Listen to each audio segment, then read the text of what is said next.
Hello everybody and welcome to Tuesday's show. Welcome to Tuesday's show. Now today we are being joined on Facebook Live by survivors and supporters of Breaking the Cycle radio show. So welcome everybody. So we've just had the introduction on the actual radio show. So if you want to listen to us, please join us on www.powerextraradio.co.uk where you can listen to the tunes. If you're watching via Facebook Live, obviously you won't hear the songs, but I can guarantee they're uplifting, they're energizing, and they are just good to get up and have a bit of a jig about and just break up your day, break up just sitting down in a chair or on the sofa. So today, guys, the subject matter is parenting. Now, there is no judgment, but I'm voicing questions and opinions to start a conversation around what we do as parents that may be good or bad for our children and our next generation, what we should be doing, and can we make any changes to how we are parenting in order to be the best parents that we can be.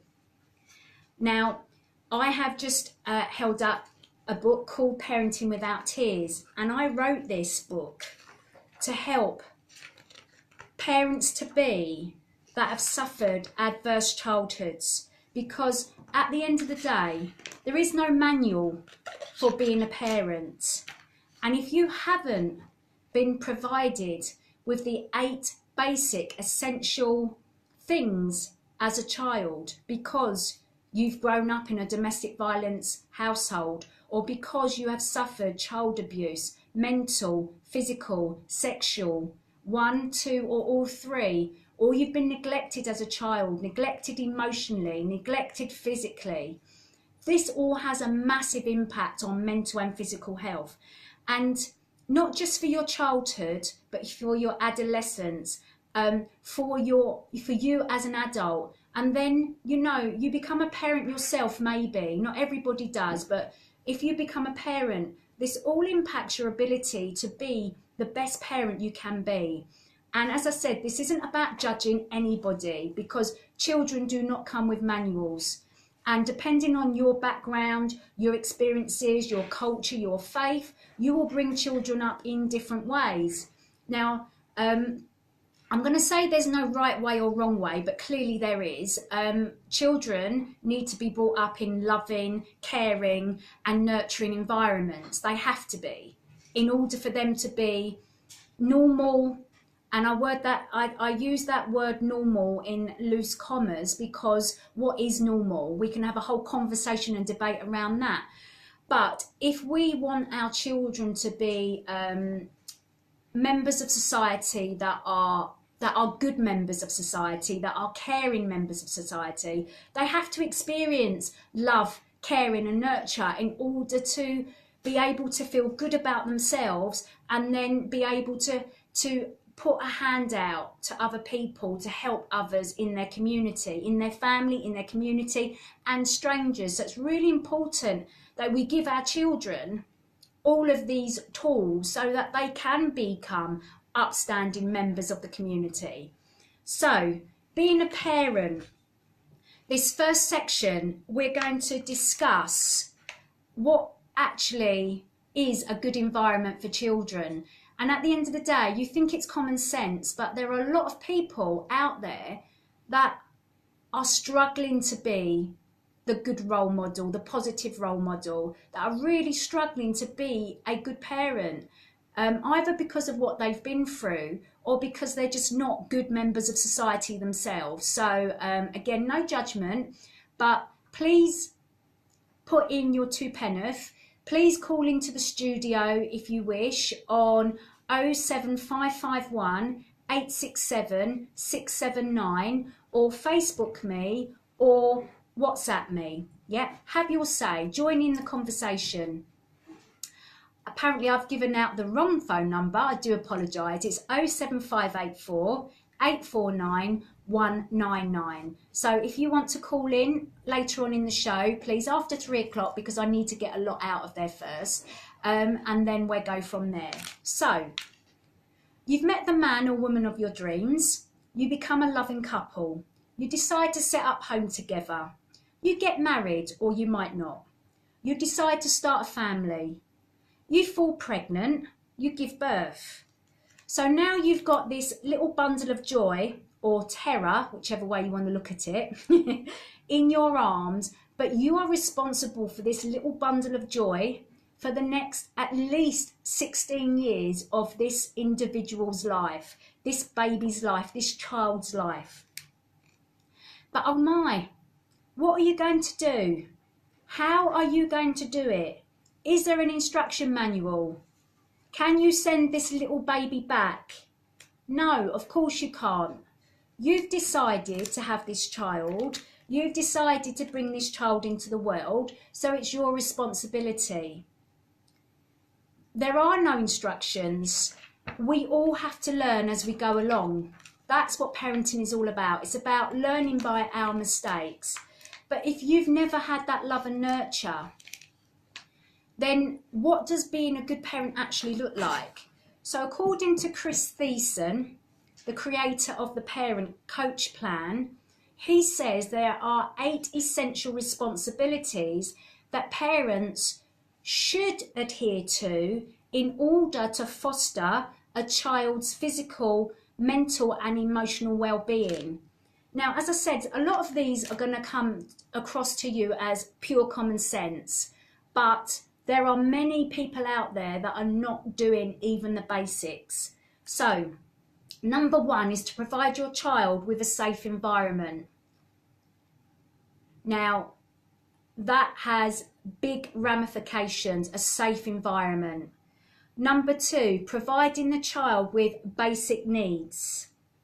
Number 3, building the child's self-esteem. Number 4, teaching a child morals and values. Number 5, developing mutual respect. Number 6, providing discipline. Now, I know Master Mo here had a whole radio show on should children be smacked, and we will discuss this under number 6, discipline. Number 7, involving yourself in your child's education. And number 8, getting to know your child.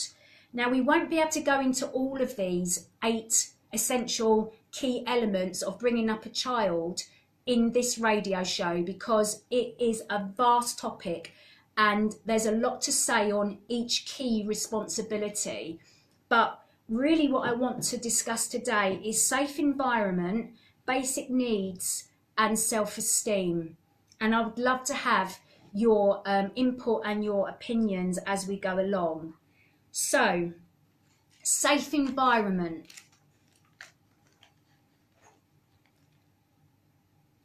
Merriam-Webster in 2013 defined safety or security as the condition of being safe from undergoing or causing hurt, injury or loss.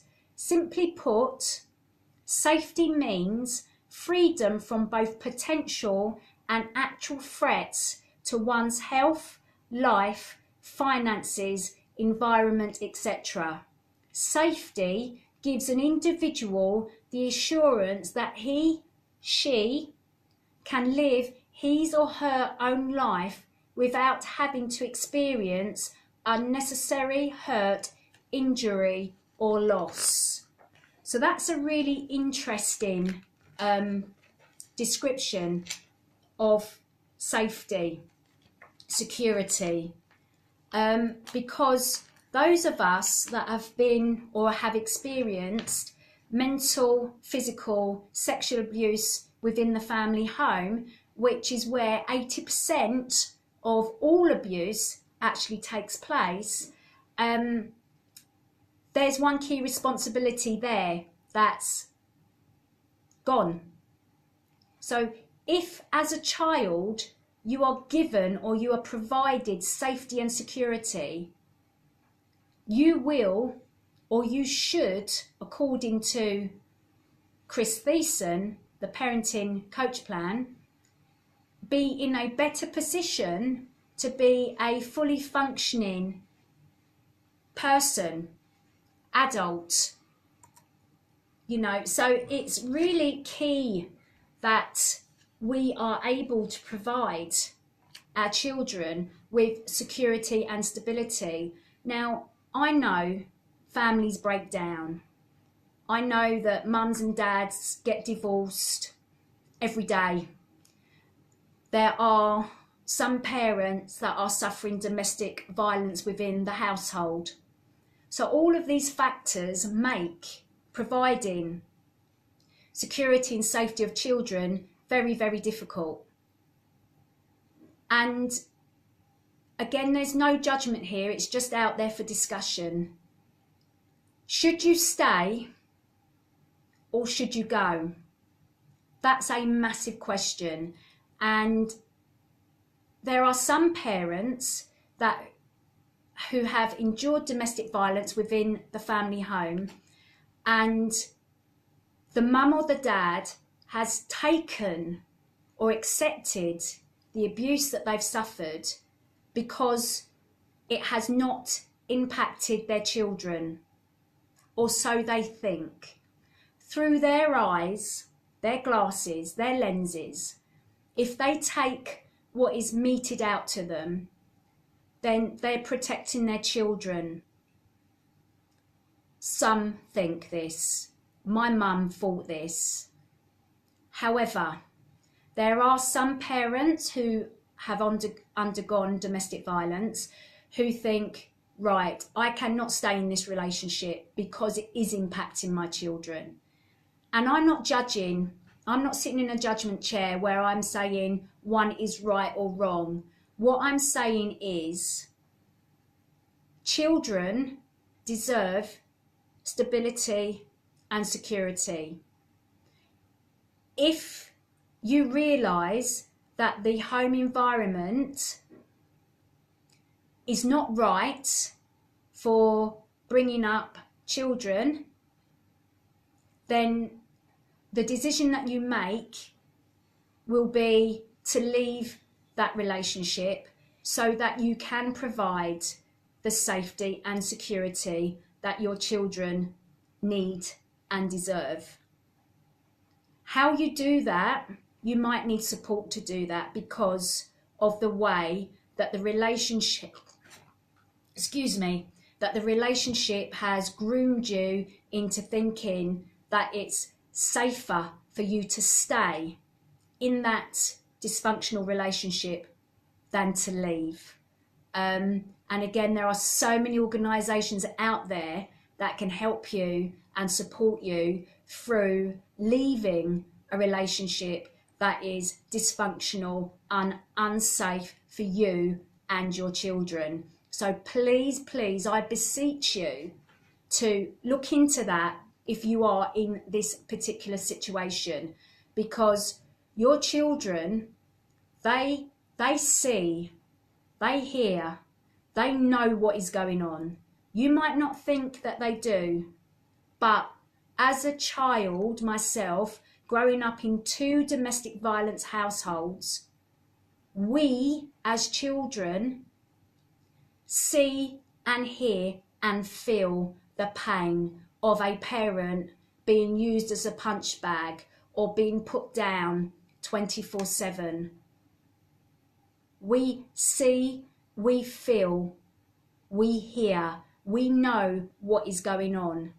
And we often put ourselves in a place of danger because we stick up for the parent that is enduring this emotional, mental, physical abuse that is going on in the household.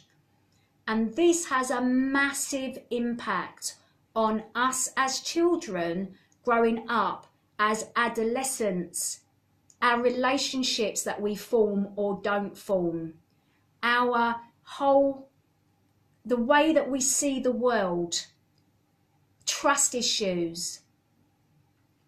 So it impacts our ability to form relationships, positive, healthy relationships.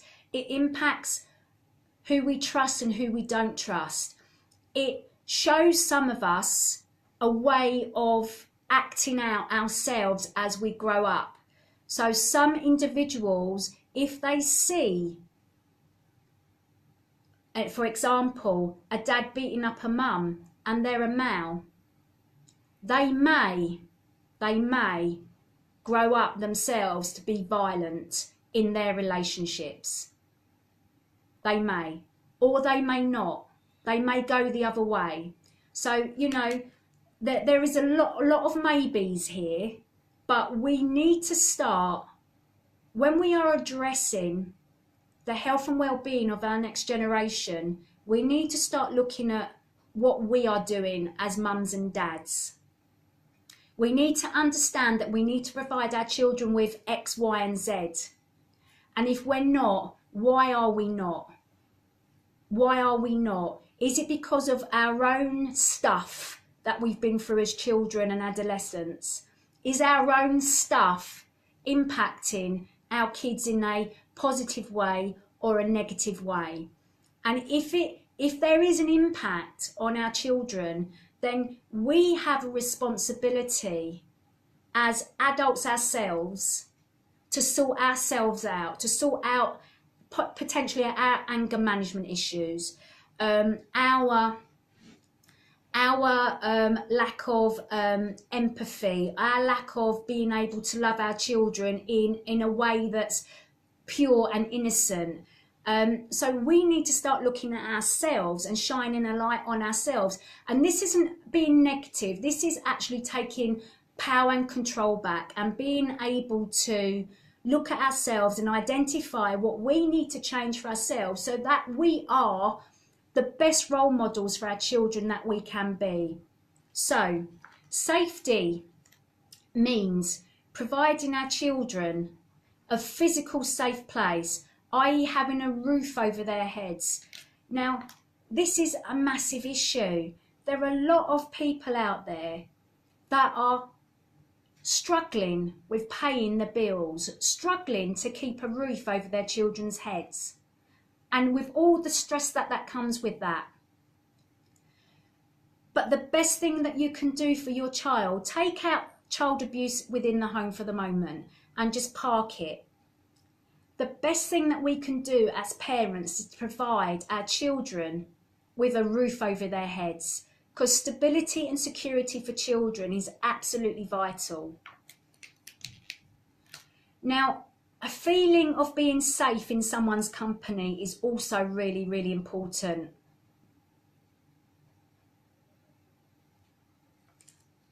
So this trust thing we need as a child.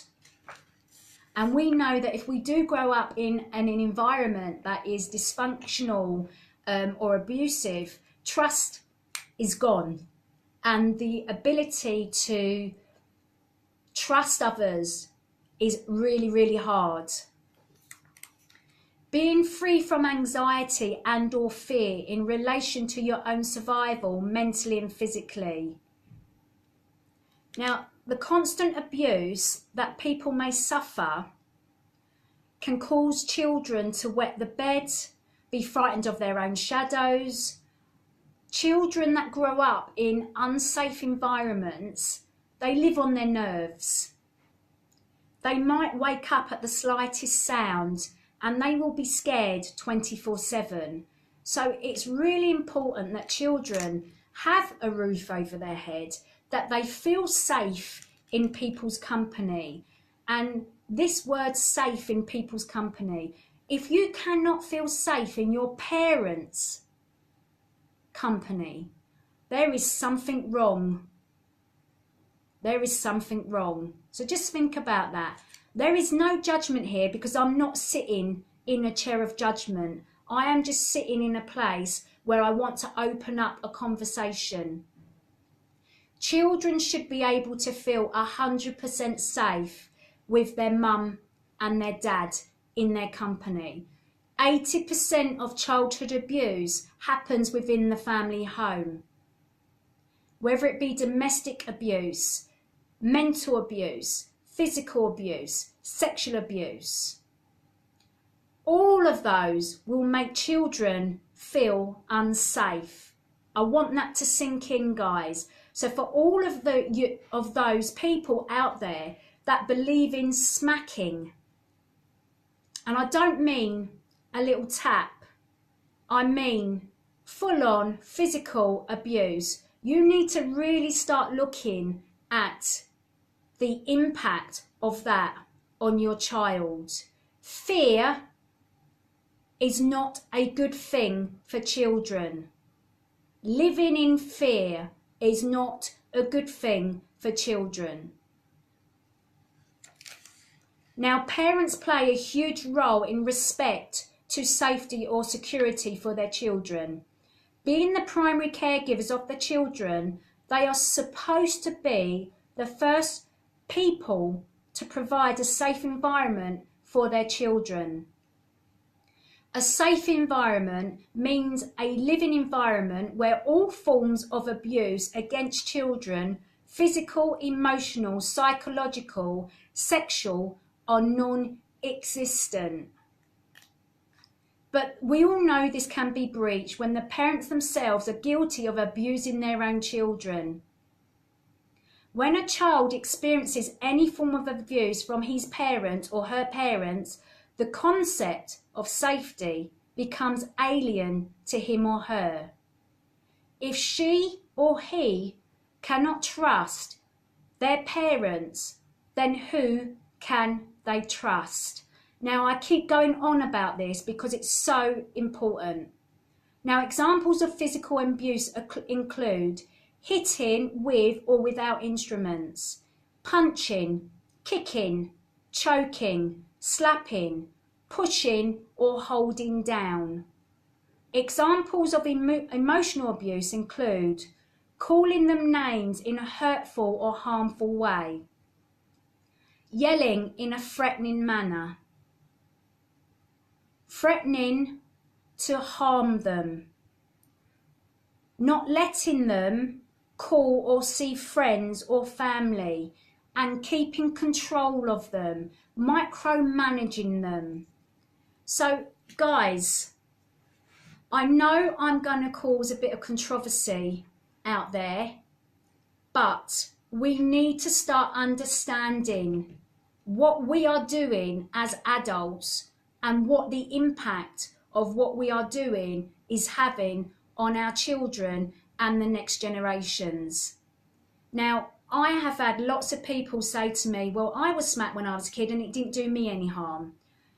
That throwaway comment is often put out there by people that have, in the main, that have had a good all-round upbringing, and that bit of discipline that they've had has been part of a loving upbringing. There are some that haven't, but in the main, that's what I've been told.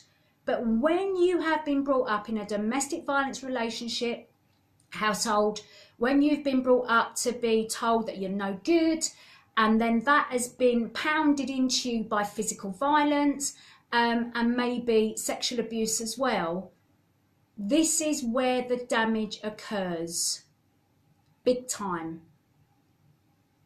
And we can have debates until the cows come home, but there is loads of research out there that shows if you bring children up in a loving, caring environment with discipline, and discipline, the word discipline means teach. It doesn't mean beat the hell out of your kid or put the fear of God into your child. It doesn't mean that. The word discipline means teach by example. It means speaking to your children. It means being a positive role model for them. It means explaining to them what they've done wrong, what they could have done differently, and giving them the tools to enable them to do it differently next time. That's what it means. So I've gone on a lot about safe environments, and what I'm going to do now is, because this is a radio show and not a Facebook live show, I'm going to play 2 tunes.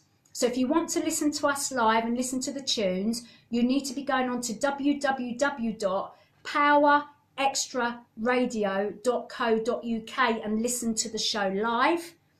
And whilst we are playing those bits of music, what I will do is then read some of the Facebook Live questions and answer those going forward. So even though you can't hear on Facebook Live, please bear with me, go and make a cup of tea, come back in 10 minutes and we will continue this discussion live. So just going to check with Mo. Do I need to, Mo? I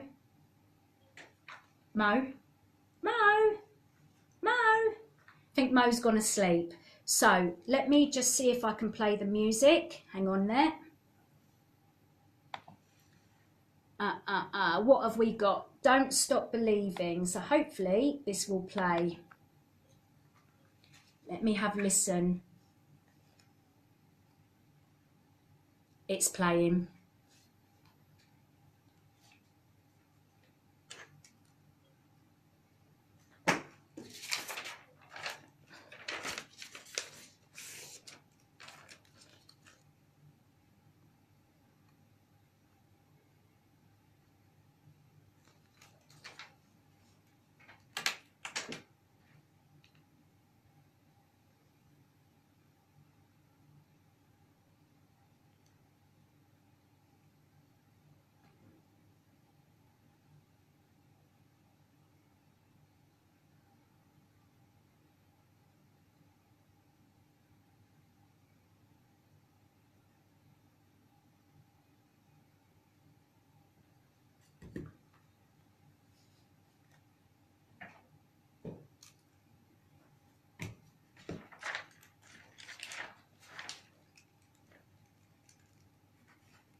started.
Perfect, well done. So we just listened to Tones, Don't Stop Believing, and Get the Party Started.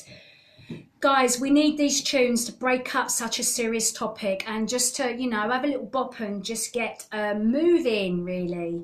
So I've got my other phone here and I've seen some of your comments. So Ursula Ann says, I was beaten by both my parents and swore I would never do that to my children, and I never have, and I've never had to. Okay, and then lots of you are watching, so thank you very much for tuning in. If you want to listen to the radio show and listen to the music, it's www.powerextraradio.co.uk. If you want to call in and have your say after 3 o'clock, it's 07584 849 199. So please join the Breaking the Cycle radio show 2 to 4 p.m. on Tuesdays. So thank you, Joanne, for saying I look amazing. Cheers, girl. That's always appreciated. I can't actually go back on seeing some of your comments, but I do think that someone said I smack my children, and then someone says you're just teaching them violence. So that is always something that comes up on a regular basis. So I'm not here to tell you to smack or not to smack. It is illegal, by the way. It is a criminal offence, just in case you're not sure of that. But what I'm saying is, if you bring your children up in an abusive household or a dysfunctional household, think about the impact. Now, this is not to make some parents feel guilty or individuals feel guilty. This is about talking about real issues that real people face and having real conversations about these issues. So, before the songs, we were talking about safe environment for your children. That's one of the key responsibilities as a parent that we should be providing. Abused children may grow up thinking that being abused is normal. He or she may therefore spend his or her life getting involved in abusive relationships. So it's up to us as parents or aunties or uncles or relatives to children that we show them love, care and nurture, not hit, abuse. The good news is, though, that abused people like myself, survivors, can do something about it. We can speak up and ask for help. Now, as children, this can be really difficult, really difficult. We are told to keep secrets. We are told, do not discuss what goes on in this house outside. We are told this. I attended a a film event on Tuesday evening up in London. A lovely, lovely man was abused within the black community, and the black community all had a conversation about being told not to discuss their business outside the house. I think that was actually said to us in a white family, in a white community. So no one wants their business being discussed outside the house. But that is keeping a secret. That is keeping a lot of children in unsafe environments, being abused. These children need to know that what they are going through, potentially, maybe, is abuse, and that they can get help if they speak up. But as I said, children find it really difficult to speak up because they may be frightened or fearful of what may happen to them if they do speak up. It is a very complicated matter, but it shouldn't be complicated. Children, the safeguarding of children, the safety of our children should not be a complicated subject. Children should be loved, nurtured and cared for. They shouldn't be abused. That is how simple it should be, but it's not simple. Speaking up, finding the courage to speak up takes a lot of guts, takes a lot of nerve. And when you are not listened to, when you are shut up, when you are made to, you're told to go away and shut up, it's the worst feeling ever if you've found the courage to speak out. So if you do, or if you have a child that comes to you and tells you something's going on for them, please do not send them away. Please do not tell them to shut up. Please do not tell them that they have an overactive imagination. Please listen to them, and please pass on your concerns to someone that can do something about it. Now, in my small little community where I live, I'm not going to say any names or give anything away, but in the last week I've been told about 2 cases where children have attended hospital, and in one child they have seen so many fractures in this child. This was last week. This child has had so many bones in their body broken by the abuse that's going on in today society. Yeah, that's one case. I heard of another one, and I've also heard of children speaking up at nursery, speaking up at a school, and the school and the nursery more worried about their reputation, than the safety of the child, that they've silenced the child, they've silenced the parents in this particular cases, and they don't want it going any further. These organisations have safeguarding policies for a reason. They are just not bits of paper with black writing on them. They should be meaning something. These safeguarding policies are there for the safety of children. And if you are a professional working in these environments where children are, and you know that there's something going on for a child, you have to speak up. You have to. Otherwise you are complicit in what is going on. Or am I wrong? Or am I wrong? You tell me, am I wrong? It's so important that us adults out there are here to listen to children and what they are telling us. You might only have one shot at being able to help a child who is going through something. They may come to you because for some reason they trust you, and you are their only hope. So they've told you something. They've told you something of extreme importance to them, and you're not doing nothing with that. You might silence that child forever. Please don't. Now, I can sit here on my soapbox and go, it's really easy to do. So I'm a professional in an environment where there are children. A child comes up to me and says X, Y, and Z. They're being abused. Mummy, daddy's hit them, but not just hit them, like really abuse them physically. Mummy and daddy always puts them down, or daddy or mummy are touching them inappropriately, whatever it is. And as a professional, what do I do with this information? What do I do for the best interests of the child? I have a safeguarding policy, because every organisation should have one, and I need to follow that safeguarding policy, and I need to escalate my concerns up, and I also need to follow up what I've reported, because there are many people that I know who are professionals that have spoken up.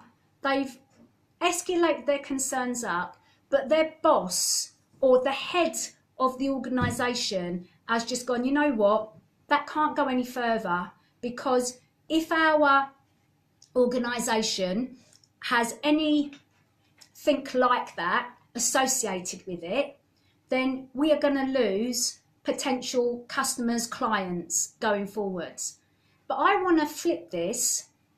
I want to do a Michael Heppel and flip it. If you as an organisation show that you will not tolerate a child being abused, and you are clear and explicit to parents or families that bring children into your environment that you will not tolerate any abuse, and if you see anything that causes you concern or hear anything that causes you concern, and you will be escalating that up, because that is what you do, because that is the culture of your organisation. You will not sit on it, you will report it, you will follow up on it, because it's in the best interest of that child. Easy for me to say, but this is what needs to happen if we want to change the way that we see and how we deal with child abuse going forwards. It's got to happen. We professionals in organisations that see and hear things that are going on, we can't sit on it.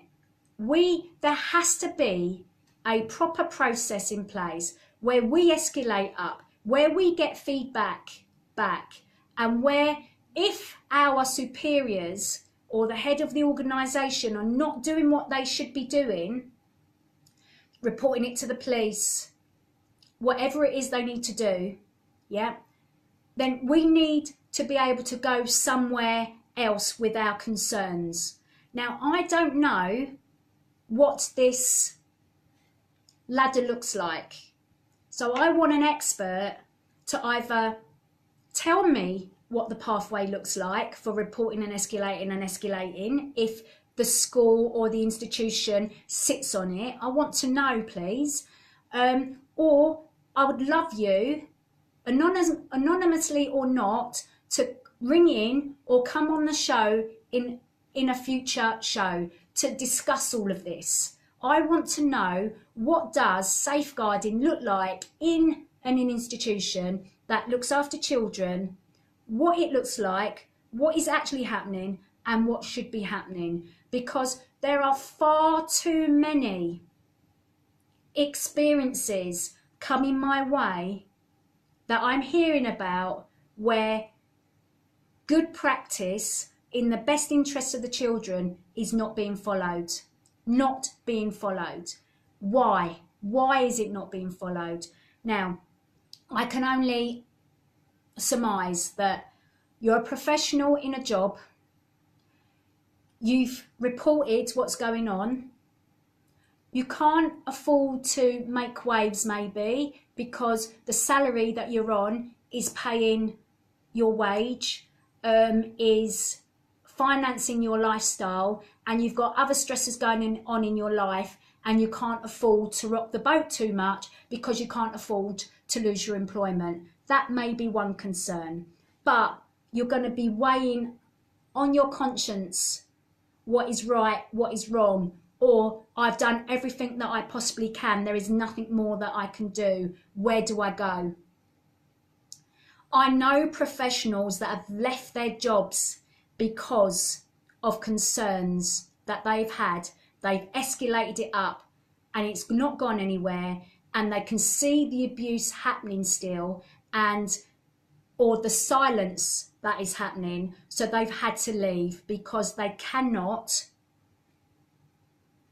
stand what is going on. And you know, again, it's very easy for me to say what I would do, but if I was in someone else's shoes, maybe I wouldn't. I don't know. It all depends what shoes you're wearing, I suppose, okay, and your experiences. But I know that if I see an injustice, if I see abuse happening, I can't stomach it. I will speak up about it because it's an injustice, because I feel, I get, and I don't tolerate, and I won't tolerate. And for some people, that makes me quite a frightening person to be around. I'm not a frightening person. I'm a very open and honest person. I just can't tolerate abuse or injustice of any kind. So,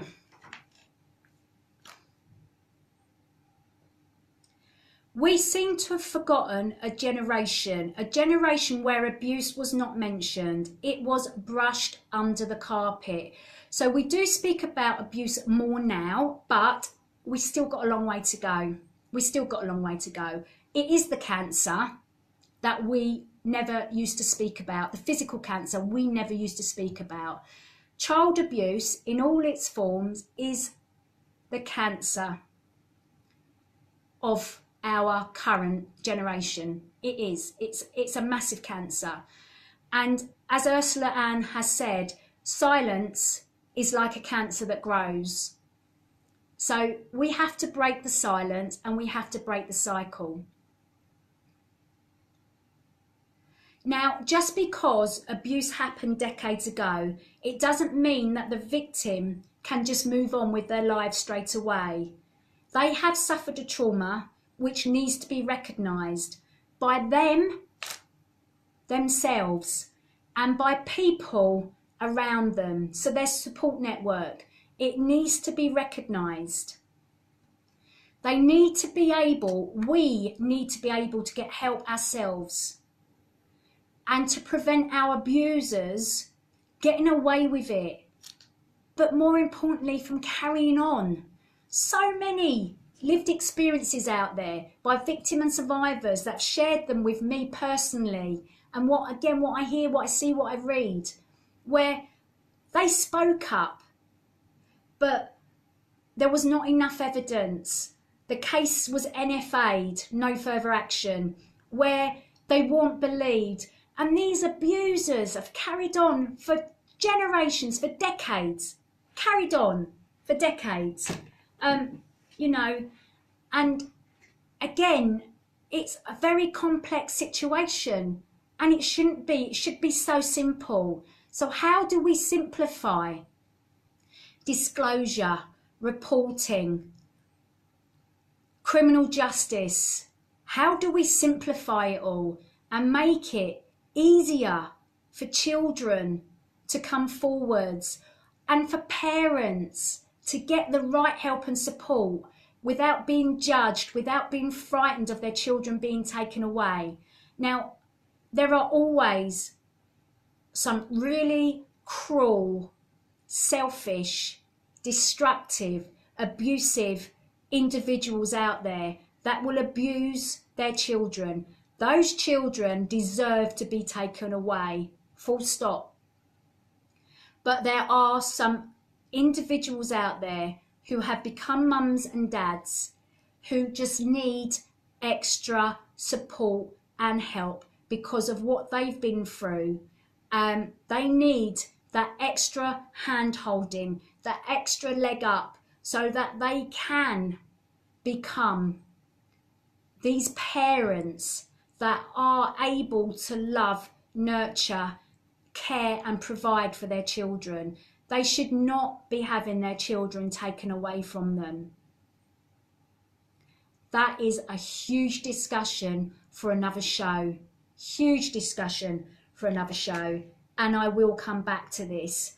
But for now, children deserve and need a safe family environment. Moving on to the basics that children need. So children need 7 basic things: water, nutritious food, shelter, a warm bed with blankets and a pillow, medical attention as and when, clothing that is appropriate for the weather conditions that we have, space, a place where they can go to be alone. Sounds logical, doesn't it? Sounds absolutely logical. But there are so many children out there that are not getting these 7 basic needs. They're just not getting it. Why? Multitude of reasons. Again, because their parents don't know any different. 2, because their parents are just dysfunctional, don't care, are abusive. Yeah, it's just in their nature. And the paper is full of individuals that abuse their children, torture their children, kill their children. There is a story every day, and I often share these stories on my social media. Yeah, but there are parents out there that are truly struggling themselves to keep a roof over their heads. Yeah, to provide nutritious food. There are so much going on. I mean, I read, okay, so I was sitting in Cafe Talis at lunchtime, and basically I read an article which I want to share with you right now. I read an article that says, too poor to stay clean. Half of primary school teachers are giving out soap, washing powder and shampoo weekly to pupils from hard-up households. As budgets tighten, struggling families are being forced to prioritise bills and food over hygiene essentials. The study for charity, In Kind Direct, found a quarter of parents cannot afford basic cleaning products. Nearly 20% admitted their child wears the same underwear for at least 2 days. A quarter use the same shirt for a week. 3% go to school with the same clothes for at least a fortnight. Nicola Finney, 49, head of St Paul's Church of England Primary on Stoke-on-Trent, has spent thousands of her own money helping families, even buying a washing machine for one family. She said, "You used to have the odd child where you could see the family was struggling because of the way the uniform was kept. Now it's 2 or 3 children in every class. That's 10% of every class." Parents are finding it more difficult to pay bills and buy food. They have to prioritise. We keep spare uniform and are looking at getting a washing machine in the school. I talk to colleagues up and down the country. It's happening everywhere. Some 80% of primary school teachers have seen an increase in unwashed pupils in the last 5 years. A third have given out toothpaste, soap or toothbrushes. London was one of the worst hit areas, with half of teachers referring a family to a charity each week. Lots of families are now using food banks. So with all the goodwill in the world, there are thousands and thousands of families out there that treat their children right, but they are struggling to meet basic needs. Now, in a household where there's love, nurture, care, and discipline in the form of teaching, struggling to provide basic needs is going to be hard, but it's understandable. But where there is enough resource in the family, but the parents have decided to neglect, to abuse, mentally, physically, sexually, it is not right. It is not acceptable. Neglecting your children when you don't need to, when circumstances don't dictate, is and will affect your children's mental, physical and emotional well-being. So it's really important that we start recognising and owning up to what we are doing, what we should be doing, and how we can change things if we find ourselves in a situation. So if we find ourselves in a situation where we are not able to look after our children and provide the basic needs, why is it that we can't? Why is it that we can't provide our children with the basic needs? And what can we do about it? So there is a lot of pride in all of this, especially if you have been able to provide your children, but all of a sudden can't because loss of jobs, redundancy, breakup of a marriage, whatever the reason is. We need to really understand the impact of what we are going through on our children, and what can we do about it? What can we do to change that dynamic? So please don't be ashamed of not being able to provide. Please reach out and ask for help if you are really struggling with providing for yourself and your children, because my God, we've all been there or may be there in the future, and there are lots of charities out there that will help you, and there are a lot of people in my network that are ready to stand in and help people if that's what you truly need. There are a lot of kind people out there. There are a lot of people out there that have more resources than what they need, that can help you out in the short term and the long term if that is what you are needing for you and your family. So I've talked about a safe environment for children. I've talked about basic needs for your children. And before I carry on and talk about self-esteem, which is a massive and important topic in itself, I will be playing some more tunes for you guys. So if you are on Facebook Live, please go away and make yourself a cup of tea. Go away, make yourself a cup of tea and come back to me in about 5 minutes. And if you are on the radio show or would like to listen to the tunes that I'm playing, please go on to www.powerextraradio.co.uk and listen to us live. I will be playing Girls Just Wanna Dance and We Belong in this little interlude. So if you're on Facebook Live and you see me bopping away, that's because I'm enjoying some music, and you can go off and grab a cup of tea. See you soon, guys.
Lovely. So welcome back, everybody. So we just played Girls Just Want to Dance, Wanna Dance actually, and We Belong. So we went from quite a nice chilled out one to a hyper song. So today we're discussing parenting and what does that actually look like in a normal family, and where there's a family environment that's dysfunctional, that's got domestic violence or got child abuse happening. And I also talked about professionals who work within an institution where they care for children and listening to what the child actually has said, and doing something about it, really. So for those who've just joined us, we did talk about Chris Thiessen, the creator of the Parent Coach Plan. He said there are 8 essential responsibilities that parents have. One is to provide them with a safe environment, provide them with basic needs, build up their self-esteem, teach them morals and values, develop mutual respect, provide discipline, involve themselves in their child's education, and getting to know their child. So we've talked at length about providing a safe environment and the complexities around that, even though it should be very simple. We've also talked about providing children with basic needs, and I then explained that there are some parents out there that are so abusive that they just do not provide their children with basic needs, but then there also are many thousands of parents out there that cannot provide their children with the basic needs all of the time because of circumstances that they find themselves in, and they just need extra help and support to be able to provide their children with the basic needs. So before I go on, I just wanted to talk to you about space, a place where a child can go to be alone, because this is really important.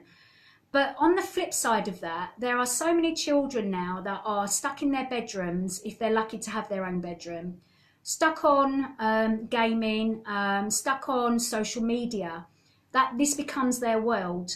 And they don't actually have any interaction with their families. And I'm speaking by experience, or from experience here, because this is what's happened to my children. Social media is their be-all and end-all. Some children prefer being on social media to actually interacting in real life. And this is just as detrimental to them than not having these things in the first place. So it's all about balance as well.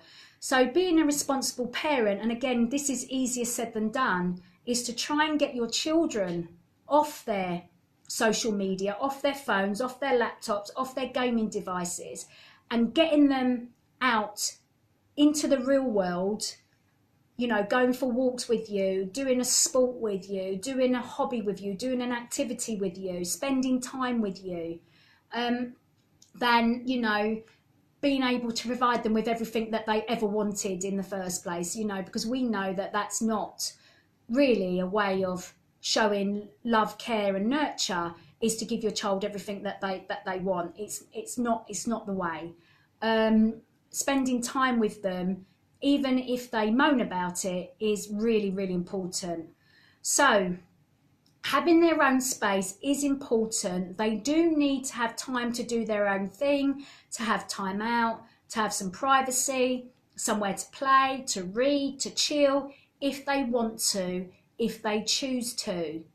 Now, there are many large families, and there are many families out there that may be struggling with the space that they actually live in because it's too small for their needs. And there are lots of families out there, you know, where children, there's 2 or 3 children in one bedroom, that mums and dads might be living in hostels because of the housing crisis that we face, you know, within the UK, or they physically cannot afford to buy or to rent a place that is big enough to give their child their own room, for example.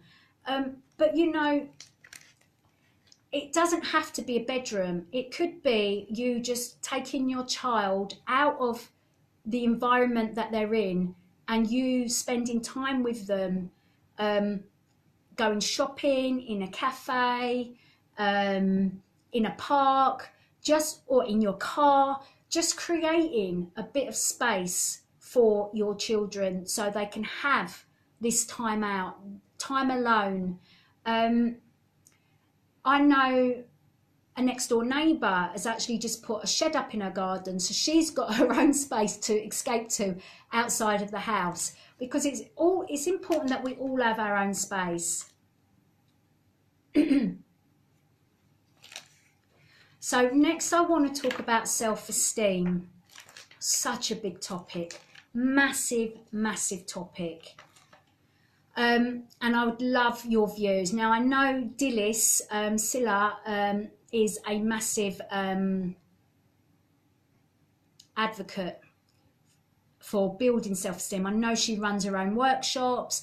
I know Miss Johnson, Karen Johnson, who runs Domestic Violence Group. She is a massive advocate for self-esteem, because we all know that if we've gone through domestic violence or an abusive childhood upbringing, or we've gone through bullying of some form, you know, peer on peer or adult to adult, if we've gone through something like this, then our self-esteem is impacted in some shape or form. So I want to go back to what is self-belief, self-esteem, self-confidence. Self-belief is having total confidence in oneself and the ability to do anything realistic once you are determined and focused. Accomplishments of your goals leads to higher self-esteem. Now, self-esteem, self-confidence, self-belief is an acquired skill. No one is born with it. It is an acquired skill. No one is born with it. Very important for us to accept that.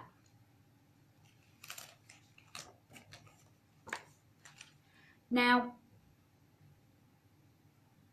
when you have not been brought up in a loving, nurturing environment, your self-esteem, as I've said, is severely impacted, and your ability to go after what you want out of your life can be impacted. So it's so important that we are able to identify what has gone on for us, how it's impacted us, and what we want out of our lives. And what is it that is holding us back from getting what we want out of our lives?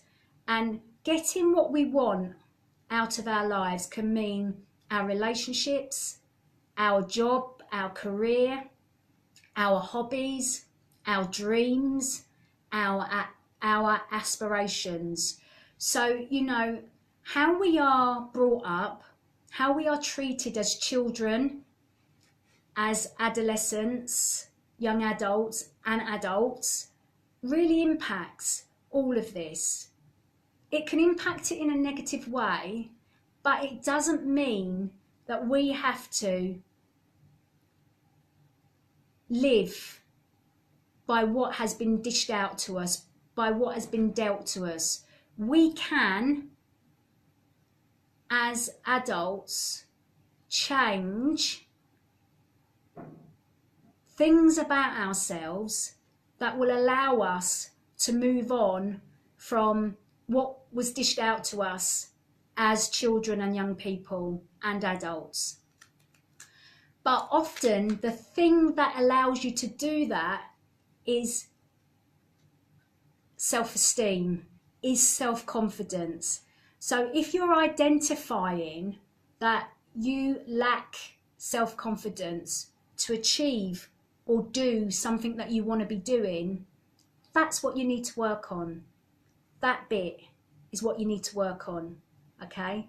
And there are loads of us out there, and individuals and organisations out there, that help people, individuals, rebuild their self-esteem, their self-confidence, and say, you can do this. You can be the person that you want to be. You can achieve everything that you set yourselves. But for some of you, it's going to be baby step by baby step, and others, you will just fly, take huge leaps. It just all depends on you as an individual and what's happened to you and what it is that you want from your life. Because, you know, guys, there's only one certainty in this life. You're born and you die. And the bit in between is the journey. And no matter what road you've gone on to this point in your life, you can change and do what you need to do to get you to where you want to be. But there are, and I acknowledge this, there are some individuals out there that have had such shocking upbringings that they don't have dreams, they don't have aspirations, because that has not been shown to them. They've not been in an environment where that has been cultivated. So in the group that I run, for example, the 8-week Breaking the Cycle group that I run, we park childhood abuse and trauma just to the side, just for a second. We work on what is it that we want from our lives. So if we had not gone through what we've been through, what is it that we might want to have become or achieve? And some people really, really struggle because they don't know. They don't know. They just know what they know. They don't know what they don't know. So it is about, you know, starting with the basics. What hobbies might you want to try? You might not like them. Try something different. So it might be that basic. Or some people might go, you know what? I wanted to become a teacher or a vet, or I wanted to become a dancer, or I wanted to become a singer, I wanted to be a writer, I wanted to be an artist, but it just wasn't allowed to happen. So it's really important that now is your time to go after what it is that you truly feel that you want from your life. So we as parents as well need to be role models for our children. So in helping ourselves build our own self-esteem, build our own self-confidence, and go after what we want out of our lives, we are showing our children that they can have it too. That they don't need to be, or they don't have to accept this dysfunctional, abusive type of environment.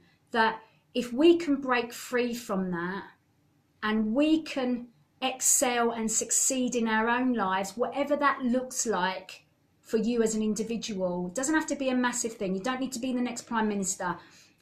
It can be, you know, that you go after that job that you've always wanted to have, or you go, you know, you go after that that piece of education that you've always wanted. If you can show yourself that you deserve whatever it is you want, you're showing your children that they can also achieve and go after what they want out of life, and they don't have to lead the same life that you've led, or suffer what you've had to suffer. We can break the cycle of what we've gone through in order to make our lives better and our children's lives better and the future generations, because this is what this is all about. So if you are someone that has gone through abuse, violence, child abuse, bullying, you might have a head full of negativity, and you might have this internal voice that keeps saying to you that you're not worthy, that, you know, things like this: I hate you, I don't like you, you are fat, you are useless, there must be something wrong with you, you are ugly, you have nothing to offer anyone, you are stupid, you are a waste of space. If that was your upbringing, you may have a belief system that these things are you, but they're not. They truly are not. These are things said by people that are horrible, negative, nasty individuals. They are not loving or nurturing or caring. They are people that are showing that they've got a power or control over you, and they may be saying these things to you on a day-to-day basis, and they may be beating this into you as well, so you feel worthless, you feel like a nothing. But at the end of the day, this is their stuff. This is not your stuff, even though it feels like it's your stuff. Yeah. What we should be hearing and receiving on a day-to-day basis in a loving, nurturing, caring environment is, I love you. I think you're great. You can do this. I'm behind you 100%. You are beautiful. You are a work in progress, and you will achieve what you set out to achieve. This is what we should be hearing. And this, guys, is what we should be telling ourselves. This is what we should be telling ourselves if our self-esteem is low or non-existent. And my God, is it hard to accept and listen to compliments.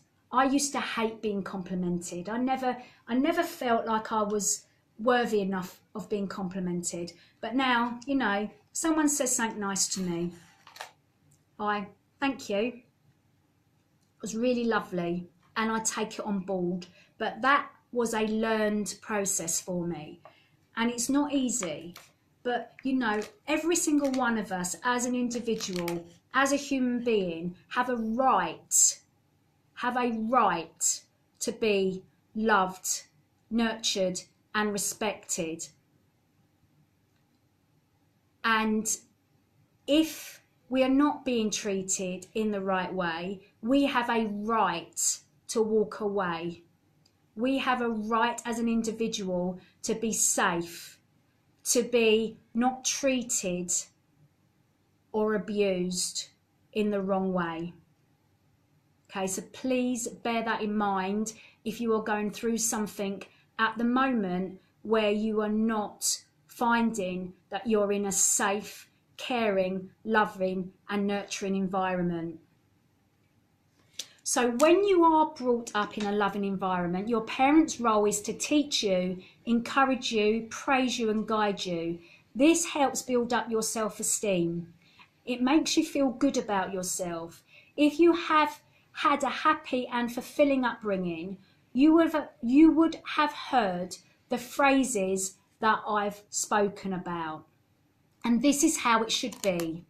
But when you are brought up in a loveless, critical environment, you would have heard many of the phrases in the negative list that I shared with you.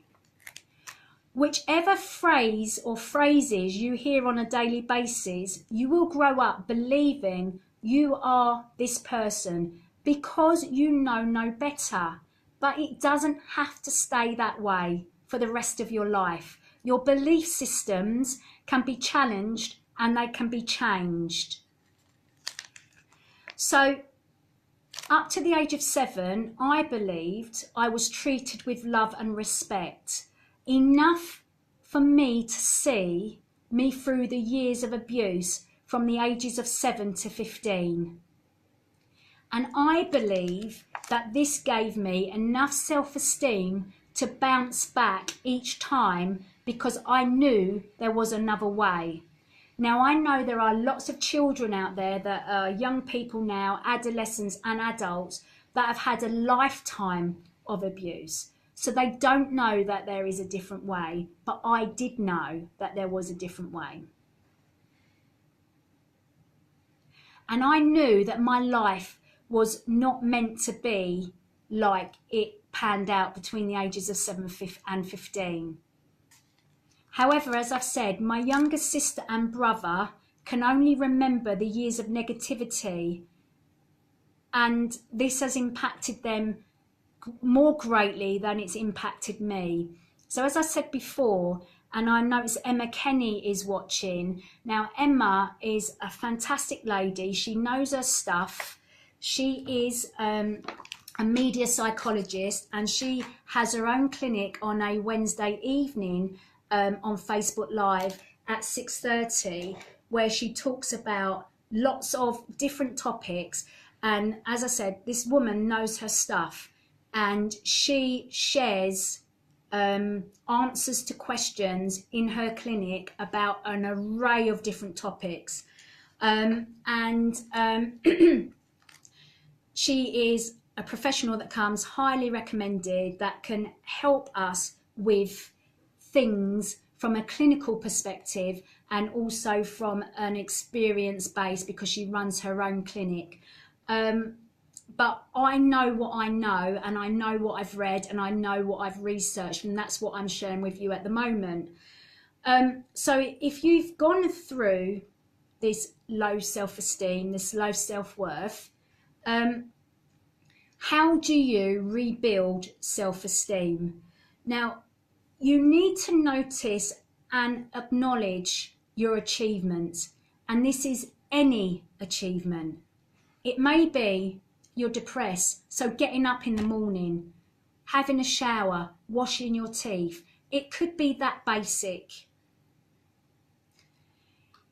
If you are further on in your journey, or if you are not at that level of pain, it might be that you have gone down the educational route because your education at school was not great and you didn't get what you needed to get on with your career progression, for example. So you need to, every time you hand an essay in or do a test, you need to reward yourself in some way. You need to acknowledge all these little steps and achievements that you acquire on a day-to-day basis. And you need to actually go, you know what, pat yourself on the back and say, well done, son, well done, girl, you've done good today. Yeah. It might be that you've just smiled at somebody that day, or you've done a kind thing for somebody, and that somebody might be yourself. Well done. Now for my group, I ask them kindly to make themselves a gratitude jar. And every day, at the end of the day, they write down 3 things that they've achieved, or they've heard, or they've seen, or they've done throughout that day, and they put, or what they're grateful for, and they put those 3 things, they write it down and they put those 3 things into their gratitude jar or their thankful jar, whatever they want to call it. Something that means something for them. So when they do have a down day or a down period or an episode, that they can go to their jar and open up what they've written to see the progress that they've made.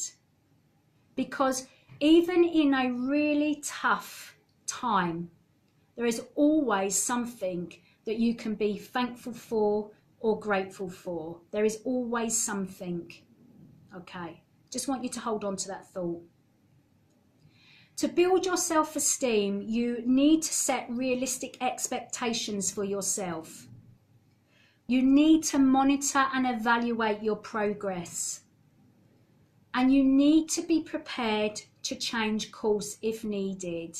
Now, building your self-esteem, again, like everything, is a process, it's a journey, and it doesn't happen overnight for many, many people. But guys, at no time should you can't even say the word, criticize yourself, okay? Because this is not productive. It's not productive for you. It's not productive for you achieving what you say you want from your life. So remember, for those joining me now, 2 certainties in life: you're born and you die. The journey in between is up to you. Yeah?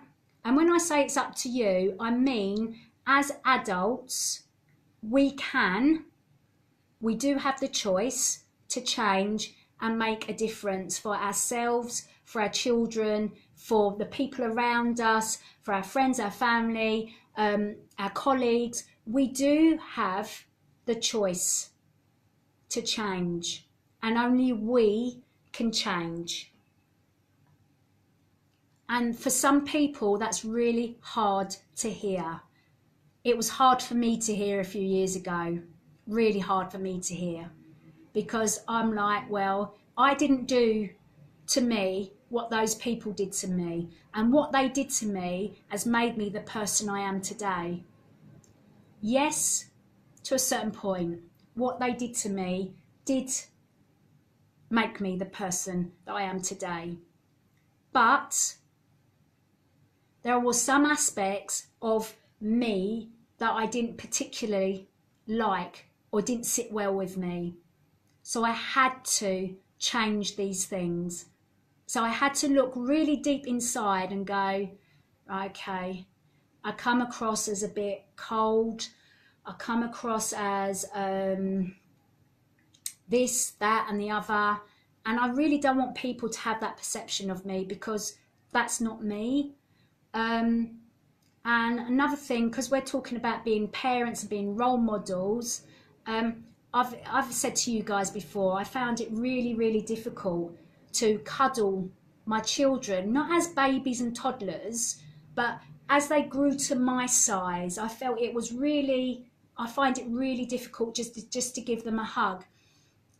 When I want to give them a hug, it's great, I can, because I'm giving freely. But when they just come at me from the side or behind, it does things to me, it triggers me. So I'm dealing with that now in therapy, because if a child comes to you for a hug when they want it and you don't freely give it back, it's almost like you're saying to them, I don't love you. And that's not what the message I want to be given to my children. And from my glasses, my lenses, that's not what I'm saying. But to a child that's coming to you for a hug, for whatever reason they need that hug, that is probably the message that they're getting. And my daughter's actually said that to me. And it's really hard to hear. It's heartbreaking to hear. So that is one of the things that I've been trying to work on myself. And that, is one of the things that is a result of what I went through as a child and adolescent. And it's really important for me to break the cycle of that, and to actually understand that what I'm doing, my actions, what I'm doing on a daily basis, what impact that's having on my children. Because I don't want my children to have that perception or feel unloved and uncared for. I don't want that. Because when my children have their children, I want them to be loving and nurturing and caring. I don't want them doing to their children what I'm doing to them, even if it's on an subconscious level. So let's look at some strategies quickly. I've only got 7 minutes left of this show, and my voice is going hoarse as well. Some strategies for building or improving self-esteem. Now, the author of The Power of Self-Belief is Sayo. I can't pronounce his surname, and it's just really poor of me. It's spelt Eyitayo. Sayo, Eyitayo. And I've met him, but a few years ago now, and he was the author of The Power of Self-Belief. And he says, strategy 1, facts and opinions. The law of gravity states that what goes up must come down. This is fact. An opinion is just a point of view. It is not a fact. When your negative voice tells you you are not good enough, say to yourself, thank you for sharing this with me, and then ask yourself this question. Are my thoughts and feelings based on fact or just opinions? Look at the hard evidence. Once you have collated the hard evidence, you can decide what to do. So, if you've always been told you're useless, you're not good enough, was that fact or opinion? It was an opinion of an individual that was not a nice person. So when you can start talking to yourself about this, you can just say, there's no evidence that I'm not good enough. It was just that person's opinion. I am good enough, and I'm going to do A, B, C, or X, Y, Z. You've got to start challenging people's opinions about you, okay? Strategy 2, avoid blaming yourself. If you constantly put yourself down or let others put you down, you will never find the real you, your own uniqueness. We are all different. We all have something positive to bring to the world. We all deserve to be here. We all deserve to be loved, and we all deserve to be happy. Ask yourself this: how or why did I lose my self-esteem in the first place? Is it because you lost your job? Was it because of a relationship breakdown? Was it because you were abused? Or you've broken away from abuse? You may be asking yourself, why you? Why am I not good enough? Is it because I'm older? Is it because I'm ugly? Or is it because I'm fat? Or is it because I deserve it? Please avoid the blame game at all costs. Face up to the reality of your situation. What actually happened? Is there a lesson to be learned? Then form an action plan. Take action and get on with your life. Again, is it easier said than done? I'd love to hear your views. Strategy 3, and this is the last one. Avoid the urge to blame someone else. Don't be a victim. Now, again, I can hear some of you shouting at me going, but I was a victim, I was a victim. Yes, you was a victim of the crime that was perpetrated against you. Yes, you was a victim. But the way we react to things now, in the here and the now, is under our control. We may have to learn to change the way we react to things, and that might mean counselling or an intervention of some kind. We may have to learn how we react to things, but we can do it. If you feel like a victim, you cannot regain your self-esteem. A victim by nature feels powerless, feels cheated, feels ignored, feels deprived, and in most cases feels deeply hurt. Take responsibility for everything that happens to you in your life, even if it is not your fault, because this allows you to be the person in control, not in the position of helplessness. When you have self-esteem and self-belief, you know that you can turn things around, regardless of your situation that you find yourself in. Our mind is our greatest asset, and we need to use it to our advantage. When we get a negative thought, we need to replace it with a positive one. Our minds cannot deal with two things at the same time, so it can either be a negative or a positive, but not both. So to rebuild or improve your self-esteem, you need to practice positive self-talk. Change I can't to I can or I will. Change I fail at everything to how can I succeed at this. Change I am not good enough to how can I improve. Now, these are strategies that need work. When you are recovering from domestic violence, child abuse, bullying, your journey is a long one. It can be a hard one, but it is possible to recover and to change. It really is. Yeah. If you need help just with that concept, you might need specialist support intervention just to help you with that context. But I can tell you from my own personal experience and from the victim and survivors that I work with that change is possible.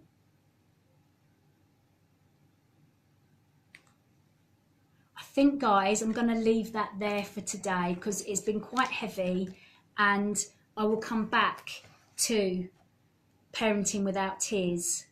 If you want to grab a copy of Parenting Without Tears, you can go to www.survivorsofabuse.org.uk and you can download your free copy there. So we'll talk about that in the future.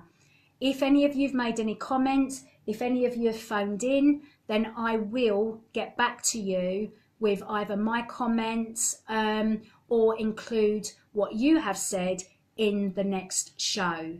So I really want to thank you all for joining me today for today's show.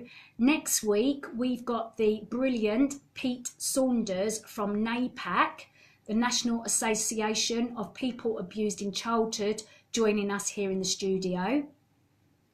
I really would love your support in sharing either the radio show that I will upload on SoundCloud tomorrow, or sharing this live broadcast with other people, so that we can start having these conversations about real people, real issues, and having real conversations about how we can change. Because if we don't change the way that we see and deal with child abuse within the UK, England, Wales, Scotland, the world, we are never going to improve what is happening for children that are being abused right now and our future generations, because we know the impact is huge.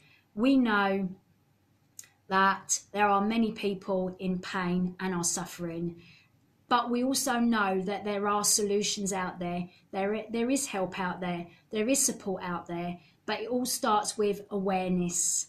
It all starts with conversations, and then it starts with discussing solutions, and then it starts with implementing those solutions. And we can all, as individuals, be part of this change, breaking the silence, breaking the cycle, and helping others get on with our own lives and get on with helping others with their lives. So I'm going to play the outgoing jingle now, and I will catch you guys soon next week. Bye for now.